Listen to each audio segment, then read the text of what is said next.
The work light died at 1:42 in the morning, and Dale Voorhees stood in the dark of the head house and listened to a thing breathe that had no business breathing 80 feet up a column of empty concrete. He did not move. He had spent enough nights in places like this to know that movement was the cheapest thing you could spend and the hardest to get back. The breath came again, low and wet, with a second sound under it like gravel turning in a drum. His flashlight was in his right hand, and he did not raise it. He stood with his back against the man-lift cage and counted, because counting was a thing he could control, and somewhere below him the steel of the leg boot ticked once as if something heavy had leaned against it. To understand why Dale was up there at all, you have to understand the elevator, and to understand the elevator, you have to understand that nobody in Halsey County had used it in 9 years. And the co-op still paid him to keep it from killing anybody. It stood at the north edge of town where the gravel met the rail spur. 120 feet of slip-formed concrete with a steel head house bolted to the top, and a row of round bins fanned out behind it like spent shells.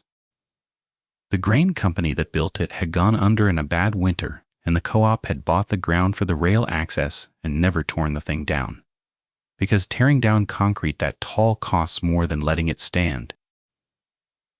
Dale had priced it once for Boyce, out of curiosity, the demolition of a structure like that, and the number had 3 commas in it, and that was the end of any talk about bringing it down. So it stood. Kids dared each other to climb it, and mostly didn't. A man had fallen from the head house. The second year, it was empty. A teenager from town, who got up the outside ladder on a bet and came down the fast way. And after that, the co-op had hired a caretaker, and his whole job was to keep the doors chained and the ladders judged and the next teenager off the cage, so that no one else came down the fast way. So it stood, and Dale checked it. And for 6 years, the checking had been the most boring work he had ever been paid to do, and he had been grateful for that, because boring work in a tall building. He was 46, and he had been a millwright and a scale tech, and for the last 6 years, the closest thing the abandoned elevator had to a caretaker. He knew bearings by the sound they made going bad. He knew which ladders were sound, and which had rusted at the welds.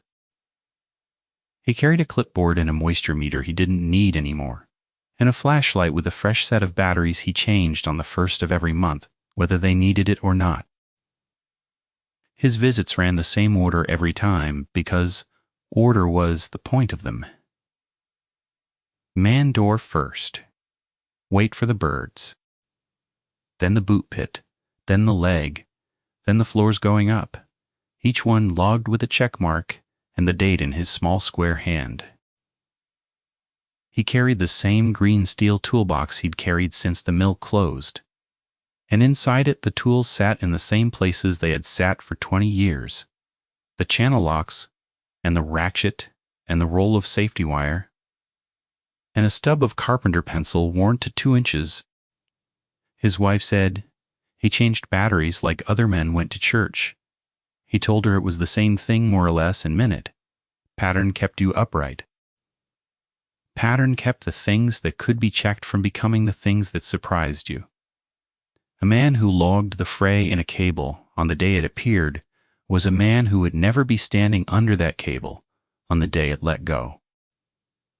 That was the whole of his religion, and it had kept him alive in buildings that had killed other men, and he believed in it, the way Wendell believed in rain, coming when the leaves turned under. His daughter was 4.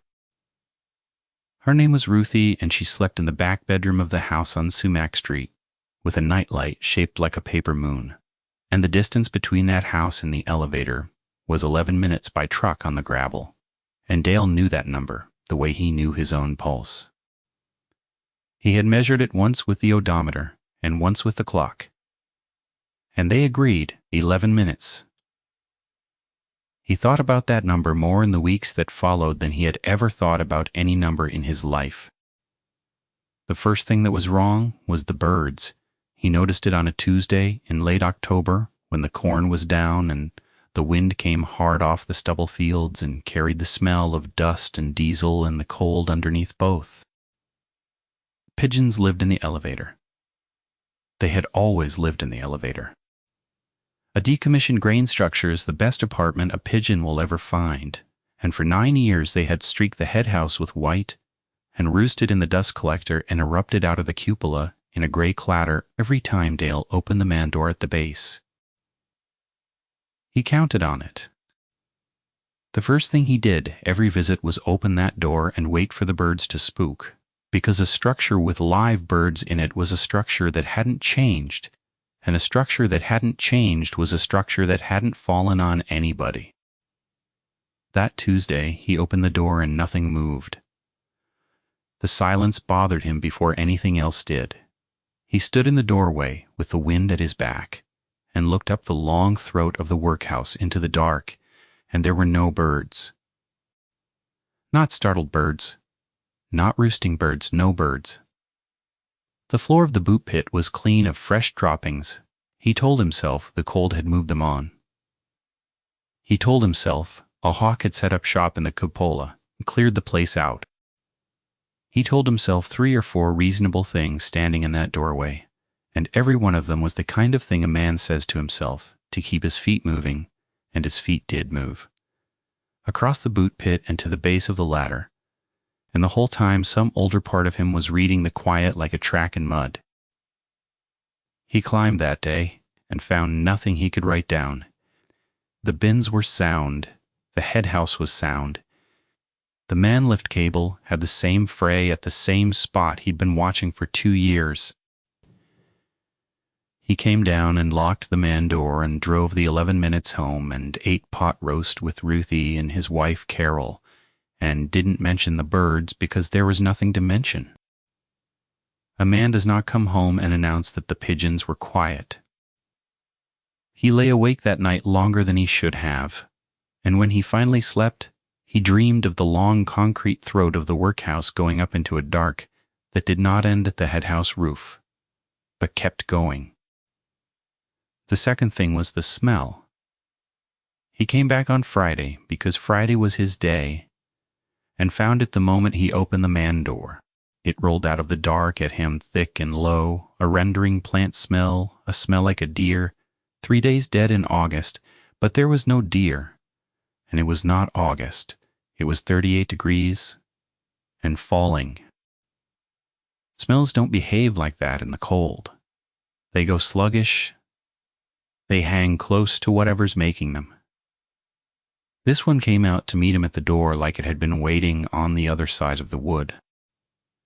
He stood there with his sleeve over his nose and his flashlight up, and the beam found nothing but the same gray concrete and the same steel and the boot pit floor. And on the boot pit floor, where there had been clean dust on Tuesday, there was a smear. He crouched and looked at it without touching it. It was dark and it had dragged. Something had been pulled across that floor, something that left a stain a foot wide and 8 feet long, and the drag ended at the base of the leg where the boot took the ladder up. Whatever had been dragged had gone up. He knew that the way he knew the time. To town the smear thinned as it climbed the first rungs, and then it was gone. But the smell stayed, and the smell came from above. He put the back of his hand against the concrete of the leg where the drag ended, and the concrete was cold, the way all of it was cold. And he stood there longer than a careful man should have stood, reading the floor and the rungs in the dark above them, and he did not climb that day. He told himself it was the cold getting into his hands, which was true. His hands had gone stiff in the gloves. But it was not the reason. The reason had no words yet. He locked the door and ran the chain through the hasp and snapped the padlock and stood with his hand on the cold steel a moment. And then he went to the truck and called the co-op office on his cell and got the answering machine because it was after 4 on a Friday. And he left a message that said there was an animal problem at the elevator, and he'd handle it Monday. And even as he said the word animal, he heard how thin it sounded, how the word was a box too small for the thing he was trying to put in it. He went back Saturday with his neighbor Wendell, who was 68 and had farmed the section east of the elevator his whole life, and had killed more coyotes than he could count. Dale drove the gravel to Wendell's place after breakfast and found the old man in his machine shed with a heat lamp going and a planter row unit apart on the bench, and he stood in the doorway and said it plain that there was something dead up in the workhouse, and he wanted another set of eyes and a second light. Wendell did not stop what he was doing right away. He set a bushing down on the bench in a careful line with the others, and wiped his hands on a rag that had not been clean in a decade, and said only that he'd get his coat. That was the whole of it. Dale had known the man 20 years, and that was how the man said yes to things that mattered, by getting his coat, not talking about it. They took Wendell's truck, because Wendell did not like to ride passenger. On the way out, the old man asked one question, which was whether Dale had touched the thing, and Dale said he had not, and Wendell nodded like that was the right answer, and looked out the window at the down corn the rest of the way. They opened the man door together in the gray middle of the afternoon, and the smell was less than it had been, gone stale, and the smear on the boot pit floor had dried to a rust color and a crust. Wendell crouched over it the way Dale had crouched over it, and was quiet for a long time. Then he said it was big, whatever it was, and Dale said he knew, and Wendell said he meant the thing that did the dragging, not the thing that got dragged, and the two of them stood up at the same time without deciding to. They climbed together. Wendell first because he wanted to, and Dale second because the elevator was his. And you don't send a guest up alone into your own dark. The ladder went up the leg in a steel cage, and the cage was the only thing between them and the long fall. And they climbed past the first floor and the distributor floor, the old man, slow but sure, taking each rung with both hands and resting at the floor landings without saying he was resting. And Dale below him watched the worn heels of Wendell's boots and listened to the two of them breathing. In the cold steel throat and to nothing else, because there was nothing else to hear. They came out into the head house, where the gray light leaked in through the louvers and lit the dust, hanging in the air, and the dust was hanging in the air, disturbed. Something had moved through it recently enough that it hadn't settled. Wendell saw at the same time Dale did. They stood at the top of the ladder with their lights low, and looked at a room that had been empty for 9 years and was not empty in the way an empty room is supposed to be, and against the far wall, in the corner where the leg head met the roof, there was a heap. It was the pigeons. All of them. Dale understood that before. His light fully reached it, understood it from the gray of it and the smallness of the shapes and the way the heap held the shape of the corner it had been pushed into. Every bird in the elevator had been put in that corner, not killed and scattered, not a coyote's leavings strewn the way a coyote leaves things. Gathered. Stacked into the corner, like a man clears a table with his forearm, and the smell came off the heap, but the heap was old. The birds at the bottom long dead and pressed flat, and the birds at the top more recent, still holding their shape, which meant whatever did it had been doing it for a while. Returning, and Dale stood there with his light on it, and felt the floor of his stomach go out from under him, because a coyote does not keep a corner. He counted, without meaning to. He always counted. He stopped counting somewhere past 30, because the counting was the wrong thing to be doing, and he knew it was the wrong thing, and he could not make himself stop until Wendell's light came off the heap, and the old man said his name, once low, the way you say, a name to bring a man back from an edge. Wendell did not say anything clever. He was not a man who said clever things.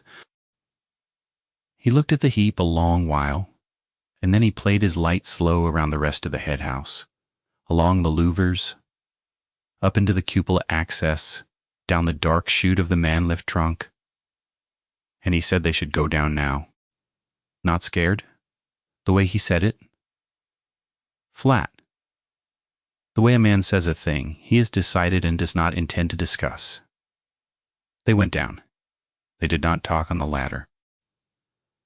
At the bottom, Wendell stood in the boot pit with his hand on the cage steel and looked back up the throat of the leg into the dark, and he told Dale a thing then that Dale carried with him for the rest of it.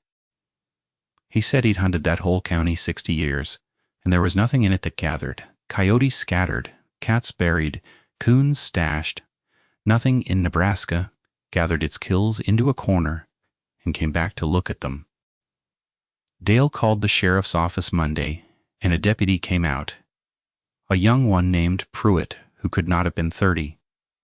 And Dale walked him through the man door and showed him the dried smear, which had darkened further over the weekend.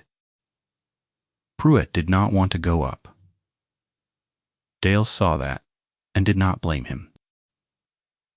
The deputy stood in the boot pit with his thumbs hooked in his belt and shined his light around and said it was probably a mountain lion, that they'd had reports west of here, that a lion will cache a kill and come back to it. Dale said a lion caches one kill and covers it with brush. A lion does not pile 40 pigeons in a head house 80 feet off the ground over a course of weeks. Pruitt asked how he knew it was 40, and Dale said he didn't, that 40 was a guess, but that the number wasn't the point, and the deputy knew it wasn't the point. The young man looked at the boot pit floor a while. He said the county was 3 deputies on nights and a meth problem and a stretch of interstate, and that an animal in an empty building was about the bottom of what he could spend a shift on.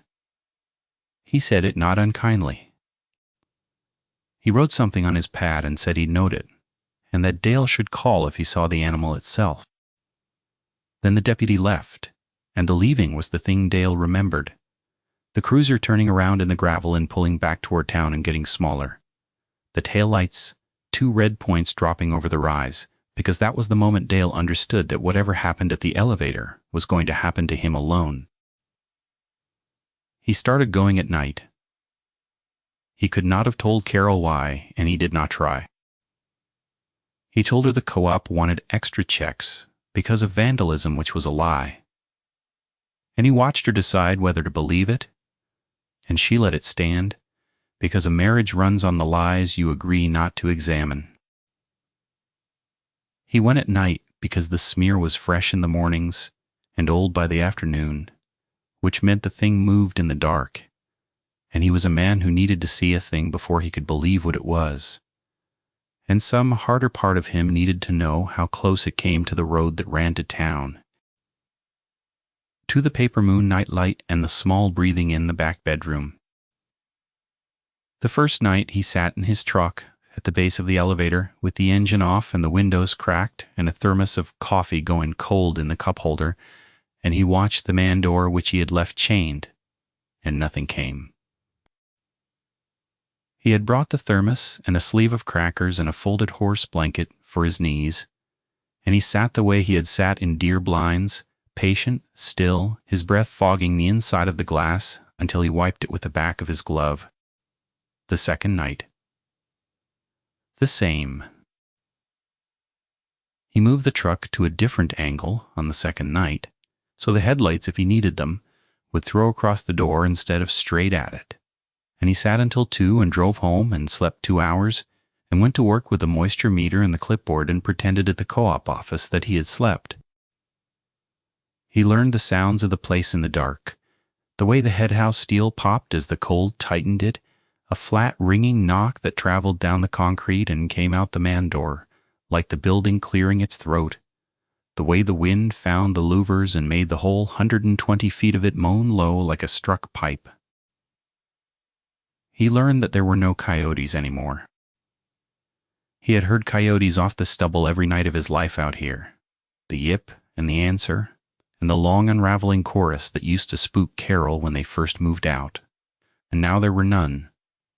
and the absence of them was a pressure he felt in his teeth. The corn was down. The country was open and flat and pale under the stars, and the only vertical thing in it for 2 miles was the elevator. And Dale sat at the foot of it 3 nights running and began to understand that he was not watching the structure. The structure was watching the road. On the 4th night, it came down the leg. He heard it before he understood it, a slow, heavy descent inside the concrete, the ladder cage taking weight and giving it back. A sound he knew from 1,000 climbs and had never once heard make itself. Something was coming down the inside of the elevator in the dark. 80 feet, 60 feet, and Dale sat frozen with his hand on the key and did not turn it. Because turning it meant headlights, and headlights meant he would see. The descending stopped at the boot pit. The man door was chained. For a long moment there was nothing, and then the chain door moved. Not opened, moved. Pressed from the inside hard enough to bow the steel and pull the chain taut, and ring it once against the jamb. Headlights came up and threw the man door into white, and the door was shut and the chain was taut and trembling, and there was nothing to see but a door that should not have been able to move, pressing back into its frame as the trembling died. He sat with both hands on the wheel and the engine running and watched the chain go slack. Whatever had pushed the door had stopped pushing it. He did not get out. He sat there until the cold coffee was gone and the eastern sky began to gray. The gray proved nothing at all, only that the dark was leaving. And when there was enough light to see by, he got out and walked to the door on legs that did not feel like his and found the chain scored bright where something had pulled it. The galvanizing scraped down to raw steel, and below the door in the gravel a single print. He was a careful man, and he made himself careful then. He got the tape from the truck box. He laid it across the print and read the number, and the number was the thing that finished him, the way a number can finish a man who has trusted numbers his whole life. The print was 11 inches from heel to the front of the pad. It was not a dog, and it was not a lion, and it was not anything that the tape was supposed to be able to measure. There were 4 toes, and the toes carried claws that had dug into the packed gravel. And there was a heel that no 4-footed animal sets down, a heel that had borne weight, the way a thing bears weight when it is standing up. He photographed it with his phone, and he hated how the phone made it look small and ordinary, a smudge in gravel, nothing. And he knew it was not nothing, because he had measured it, and the tape did not lie even when the photograph did. He took the photograph to the co-op, and to the sheriff, and to Wendell. The co-op manager was a man named Boyce, who ran the office in town behind a counter stacked with seed catalogs, and he looked at it on the little phone screen and held the phone at arm's length, and then closed and said it could be anything. And asked Dale if the structure was secure, because the structure being secure was the only thing the co-op was paying for. Dale said the structure was secure. Boyce said good and slid the phone back across the counter and asked if Dale could get to the bin aeration fans before the deep cold set in, and Dale stood there a moment with the photograph of the print glowing on the screen between them and understood that the conversation was over and had maybe never started. The sheriff's office took a report. Pruitt came out a second time and looked at the print, which Dale had covered with a feed bucket to keep the weather off, and the deputy crouched over it and lifted the bucket and was quiet this time, and stayed less long and did not say mountain lion. He measured it himself with the tape Dale handed him, and Dale watched him read the number and watched the number land on him, and Pruitt set the bucket back gentle and said he would pass it up the chain. Dale understood that passing a thing up the chain was the same as dropping it down a hole, only Wendell took it the way Dale needed it taken, and tanned. Dale drove to the machine shed again, and the old man wiped his hands and took the phone and looked at the photo a long time, tilting it to the heat lamp. And then he looked at Dale and asked the only question that mattered, which was how far the elevator was from Dale's house. And when Dale handed the phone back and did not say anything to that, and the not saying was worse than anything he could have said.